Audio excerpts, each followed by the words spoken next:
inglabani mahakso manakta nakna lairiba mahaksina nong malaibak tinada mabu thadoklam chatkrabadi haina nupasigi yamna thamoi sumba matausi mahakki oiba phangkidrabadi atopa kana amagi soidana oikhini haiduna manak nakna lepliba mahakse hajiktagi hauna khambanjabani thamoi nungda lairiba akiba lotsanba wakhal pumnamak achikpa hingsida ihang hangba chebang amagum marol thoktaba wahaina khorjai oina lithokli aigi punsina nangi punsida apanba yamna piba yamna khurong thangba yamna su wahangadaba oiradi ai nangbu thadokduna su chatkhini ai bunungsi haiduna nangi na taw khudingna uchabase uraga kappangam liba aina matam amada nanga kainabagi mai chakto ai kamaina khangani ai khangde adubu aigi chayenaba punsida nangbu pusilaga thamba pamde laibak thiduna nangna soiba ngamba yaukhradi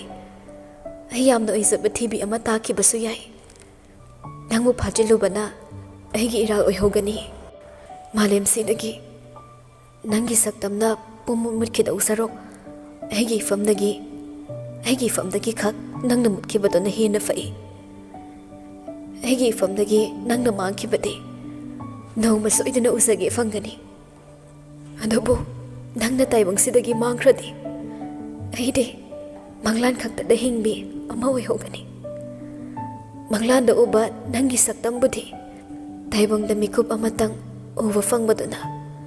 hena pami sor amuk hondorai funkatliba awabasina sor thatke torakpana makhol thokna holaga sor magi lambi sengdokli khoyum laina fauba pokningi haiduna hekta pokpa ngamdaba miyoi mapokse amuksu pamlaktre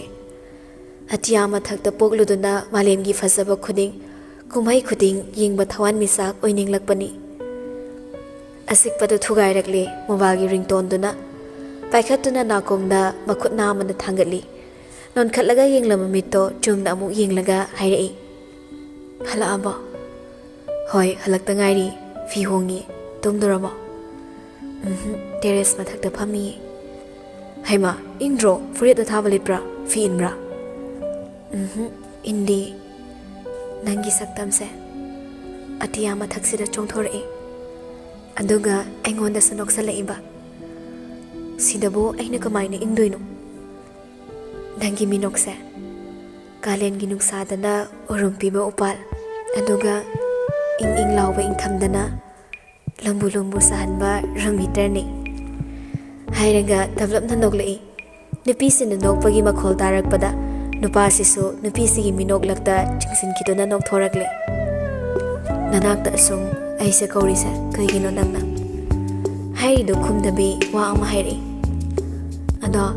teresta kakhalaune ai kenoma haigeba jiwasu kadagi thoraklaga makhoigi apikpa terrace mathaktuda kakhalagle leplare ihang hangba terrace tuda hairo aina sum khaliba thainagi princess naga famganba ngorok ngoba una saba fan asang amada phamlaba aduga aina nangiling sumda nga tharaga ningthau tudalgi masakso yengningi thawan michaki fazabaso yengningi waksingi trak phamjinge tawna ingba hingda aina thaba fi ama ilaga nangiling sumda nga thabada nangna aigi ing lawba khutsa se paisilaga thambiba nangna aibo karamna nungsiba phaurakhiba aiga hanma thengnabada nangna aibu nungsiramdabadagi kamaina nungsirakpa si mayamse wari oina liraga aina momon nokna khoidana tasaba ai yam pami jorso nokmi tarambadagi masu yausala e warida aina tawma fagida nangna sauraga picture pikpa khutana oinana ai thawakta setlaw thazilakpa aina sukna nadana maithong suksinaba aina nangi nakta leirandi sumaina amta punna yengminase atiya mathaki phazabado itomte yengbadi aing khudingi yengi aduna itomte yengbe mahausimadi khangle nangi yengminabe mahaudaso khangningi inakta leiradongni nangsi nangi ready haiba wahai se taplaga aibu wahalakano aina hek achikpa hingsida itomta famlaga hekta khalai kaigi aina nangse asuk yamna nungshirurino isa khangda iso nangbu thamoida haplamni sidi nokmi atiya mathakta amu yeng khalaklaga hairei atiya mathaksida amte yengune yengi nangi mityeng na thamba mafamdadi nangna egi mityeng bo kausulaktraso aidi nangi mityeng hekta tanarui khwaidagi fazaba nangna khoinaba thawan micha ama khallo jorsu yengna hairei aidi thazamagi manakta yamna nakna thokliba thawan michak se pamjei fazai mingi hainaba nangi saktamga manabi thazase asigi manakta thokliba thawan michak se yam khoidajei thazamaga nakcheningba thawan michak se so ahigumbani adudi nangi saktam khorang lapakanda asi yenglaga nangi saktam sagatke asi yengdraso uninge dayone nangna mit khuplinge nangi mangda lepamge oina duna laknarei ahing salak doira ngamoi khanbra medam ngamni khanglaso nangi chimbaldagi pakhum oina taninglakpa jorso wakhalamada lai asumairei nungsibe matangse ingkhalakpa pakhang macha oiningeida noigi thongalda nimidang wairam khuding chaba lakpa toina achapot lanamagaido pamaiba as khangdeda ikaibaga khangdaba pakhang macha am oininge hojiki chahi matangsida noi thongalda lumuradi iri likhai yam paktena nokna khidoiba aisu laisabi macha yam oininge ningai kan manangna koi tan tan na laisabi tamna thengene nangbo chango inglani tamna so onsilaga khumami ne changa ge tilona kaurakpado jorso adum tarami thenge kada chango aduga fazana potharo hayeng thabang mafamda thengnarase hoi thamlage ko vai thamjaro kol thamnai khre jorso magi ka manung changakle ing lawba ingthamta oirabaso bathroom da changlaga iruluza thokre machani iruluza bado taramali mama sogolai thoklaklaga iruluza baloi bangairami jorso luza baloi khre bathroom gi thongdu hek hangbaga mai muthokre phone mai kaplaga amo thongdu thingzalami aduga sat on thorakpada mama gi mamaida light to khangka phe kapsalubada khangboi lakpoi hairei hoima khangi he akhoi ma sidiba magi sorma kholpok ta da khai murti olaga lepam base tawnu haibane aina kayam di yame aini ma da khangpre khangi se asara hakam wa challaga hausta leiro kai deino namong nupi ga wari su sanarure romance to baya ba tawruraga luzariba hayeng anta chatoini tumuro hayeng khedi na samdana do phazana pullaga thora uko ima nimidang go oire kitang dangai mathaka do ibai kanna larakpaduda anido ifingna pibana tumli marumduda chansilaklami pibagi masa pairaga fingna sangai kedore ha kedorage ba tanjada mai du sat amuk lai piba so du chaun hondurei aduga ilai laina haidoragli kai deino makeup thorakpada mamtrik mama leirami adudi lautaba josna hoi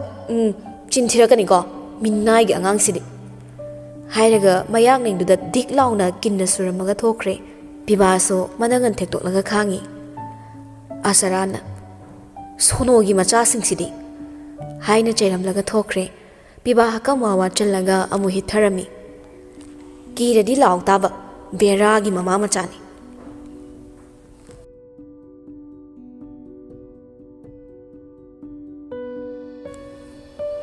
tumbada setnaba firoldo hongtokle famung de tharai tamna nangasi nan kai haidaba mayam ama hairakpaduda nokmi tauzai inau sonawi masa matom ta sukhalli romance haitaba nupida romance tawshin basisu bit leida wa ngangbadi haitamina aina wa ama haibada ikaidana jerakpa sinabu hen nushi adubune romance haitaba mana nushi wa hai mayam ama hairam basidi ko as thamoiga se ayo naida Mon amada makokna khanglaga mon amada kolaga long hippaga kankhal mathakta yengkhali amuksu angang machagumba matawduda nokhalle aduga amuksu phuningba message thajin gide he irang na mana hubiramaga garigi mana ngan tana tumba hairaga text ama iraga thajalami tumaba tamna so reply halai jor su lagna rei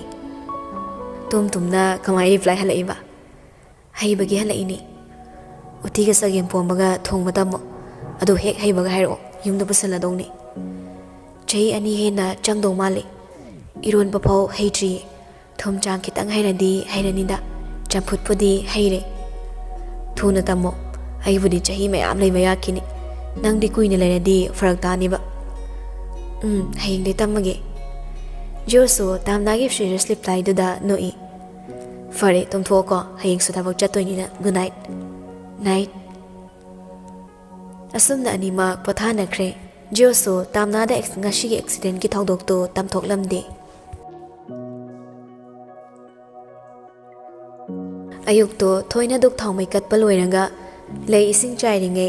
sangoi de phibam chada khamliba gari do urakpada ingangakle ngarak su nupa singdo kem ta haina damana moina tarubada sokpani dilam siludre kanana kamai tawrino na ngakpana loikhre huran bana laklaga sak nushide haiduna bu sugairam libra adumna khalaso karigi asukthina sugairam liba khalai peredo makhada thamlaga imung change tawringe boris mangal thorakpada changludre newspaper panaba sofa da fam kibadudagi manak changsilaklaga phamlaga kauri tamo ningol su cha enaga thorai table du da pulap thamlaga ma so phamduna cha cup ama pairaga thai thoina sangoi de gari samta yengu boris ka ningol ga do pulap yenglubani gari gi khokop to ubada ningol tu phak phak nok thorai aya asidi ka mai thori ba loire phasabada boris noklei ai se sil paire se mayam do utkena workshop to chatlaga thugai haluiba sangoi de decorates oina thamgena asina di sanjau pai ma mandre ani muktanga leiranga thugai handadi yana roi thoina chairei asing mai ne kamai tawrino haiba mina ngangi se phagi dauna ningolna tamo akhoi nusida baga leidana ahingda tawramni zatlo thoi su khara chingnana garang auto da paga purakpado asiro boris ti makha taningdabagi asumna hairei yam ngangi da nupi ngang da yadabagi ngangi ni min hangi sidi khomde hairo boris na mane garang gari khama leiringai da guli chaba ngang sing na oira male gari se hekta thomdat lamaga paikai thaukhre phaba su ngamaudre kaidururagadagi na police taga thiyu haidre nupi gi haunabi thamoi pikpana thoido pakhache as aduga ingonda haidaba aso apan tho amadi kamai tawni boris na nupi noi gi haunabi do tawra amra kem da so odre sida muk so amadi na khalido tandra nangbo ningol na tamo hazikan angang singse yam pharak tai for kapa guli chapa ngangai khre boris na aduna ne hayeng le sabi noi nupa thibada khara sekselo nayum na kaiga palaga haladi aidi changaloi noina pamba lambi da su thingoi aduga halakpadi yaroi ningol na asibu mabungni boris na hai ningol ga mauga hui ga hawdong hainari bani mauga ningol ga yana base pakna leitabani hayeng khanarakpado ai talli aidi aigi nupi ni hena lumna su khanni asi hairaga mai nupi da michi do teng khachille ningol di makha chiklaga mabung da faisa yengi boris su makha dum tarai aina nangsa nanamaga cha mana nushi gani di nayum panbada nupa songlam chaba thiyu fangdradi lesaraga tom lay adu idi nushi ni khat khat panda yade na paluraga halakpi oiradi suknunge nushi roi tana nayang lendu da oina net ningakani ningolna adu egana nupa phabam thibiro ai nupa ta koizaroi boris na good adu yai nupa ga koirukhino ai nam thibirage aduda amuk aina kibam leiba hayeng na taina naw khanarakpada aingon oina tainarak tawba malaba tamo nang thirakpa nupa se ore kaina chance tawraga amuk halak doira ningolna as nungai khidre yare siwa se to se cha se tho Thoina Atai Lairi Horen I could team the Ying with the Adre Borisna Kaginangde Nasan Pisa Karam Kandal home Yaduino Yingu Gahara Thoina Chere Aduina tea Dasama Irelamni Adum the Yang Toki Borisna Ang Nupino Sidiba Karino Kansan Mancre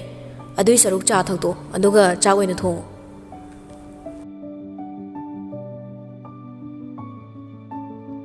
Arun sumapana dukan thokani haiduda cha ising do mano ina hodarami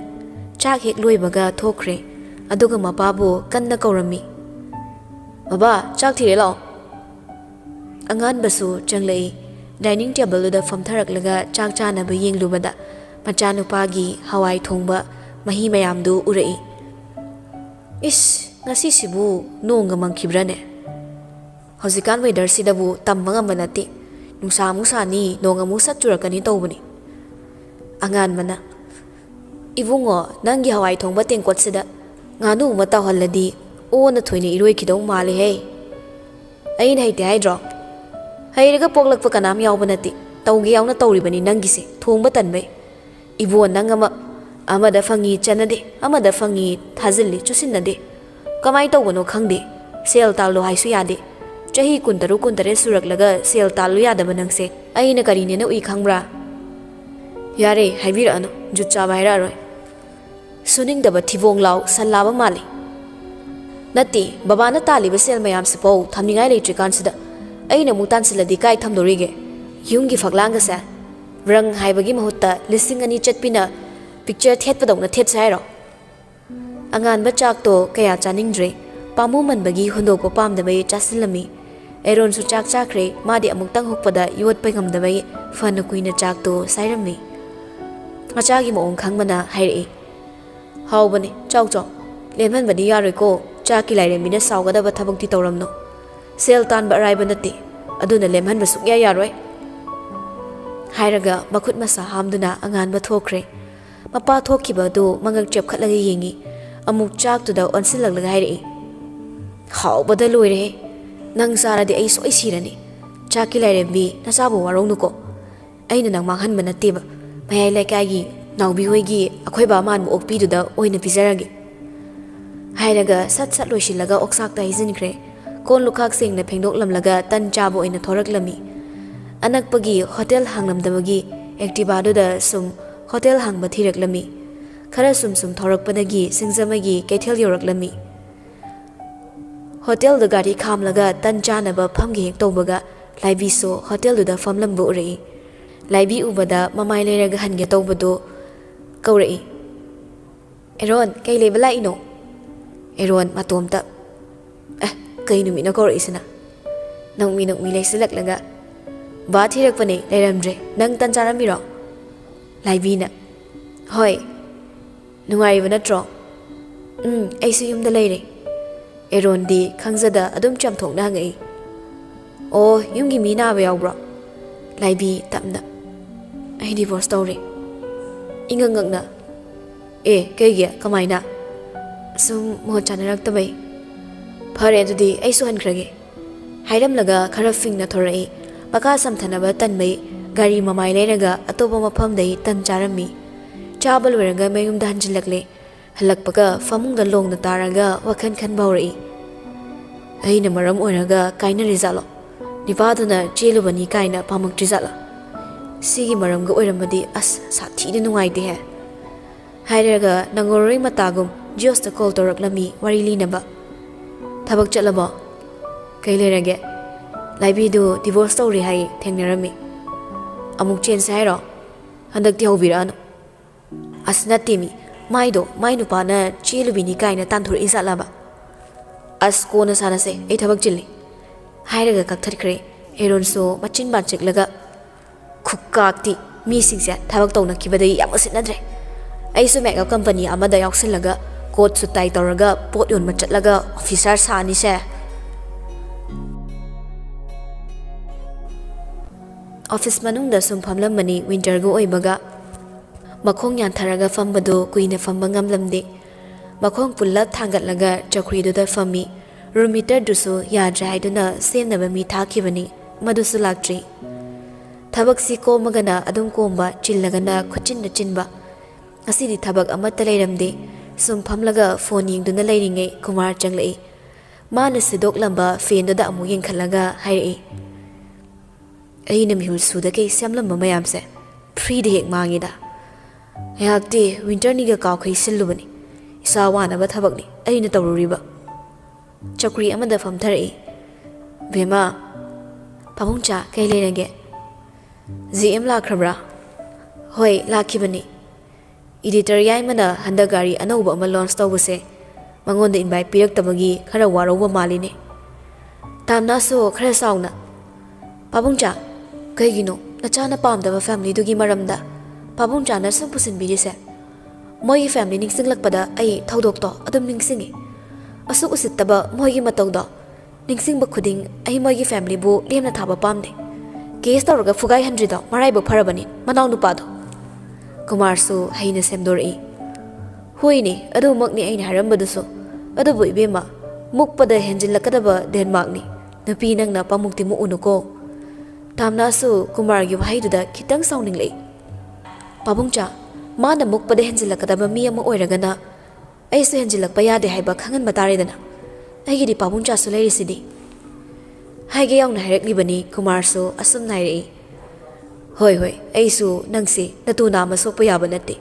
He ne henjilaksano hekta hatokadabani. Adu bu ibema nang singu ko. Aikhoina nangbu adum senaraga leiba ngamgadaba su natte. Hairamlaga hagolaga thokre. Magi pabungchana mangonda hairakpa waise thauna hannaba kihanba amadi mapal thokningdanaba wa ngaktani. Ngasi phawbada mangonda haibiriba singado. Pabungcha na nungda khaliba singado ai khangdaba natte. Pabungcha na engondagi singba helabaso ai apang minate. Fatta loksingmudi ai kem taite. Kamai tawraga isana defense tawgani haibadi ai su khangi. Room heater semba yadre haiduna anauba ama oina leiraga Diyos na pusilakle. Tamna su maglambadagi wakhalakle asum na suhanglai. Yadraba semba nangna chatloiro. Yadre na halai. Aduda aina anauba ama oina chatlaga leiruraba. Kaya pirake kayam chawba male. New Year gi gift nena khalo simadi mamal hangano. New Year wali siba. Every day se New Year ni aigi oina. Tamna so noglakle. Pabungcha na nang hangambani. Kari among tawre haige ai udradi leiba ngamda zalo. Mangang na koy leileraga yenglaga haire. Jek thin phambu leitene kaida thinni. Yani makhagi UPS machine thingsan phamsida ama thin pham lei sida thilage. Joso box to thugairaga machine do logthoklaga phajana mai changdaba check tawbirami. Tamnagi khufamdo uthokre muneng silaklami adai amu chumna thoraklaga tamnagi opposite ta famlaga. Nupina wang saure na khalaso 5.6 7 kaidadi soyo yo ngamde dani. Fana miwi mi tok chumboi ningi ya deda. Chair macha sida nasa adung pulap challeba ha. Tamna su makhong thangdaraklaga famkre. Inge na chanboi chandaboy namdana family ni. Chande kai hairaga yang wang saubi amuk sadoi tawri. Amuk su itap tapna. Kapaloramadi nakut kado satlang pairaga susu noi bi bayamani. Ha ha gaina sora sabasina kambiraga. Haksi fangdrimina room heater ga nakna horo. Tanja sidadi room heater sida jealous tumkara ida. Thok ek thugairamaga general manager dagi room heater oino thokini ko ahina sauraktana.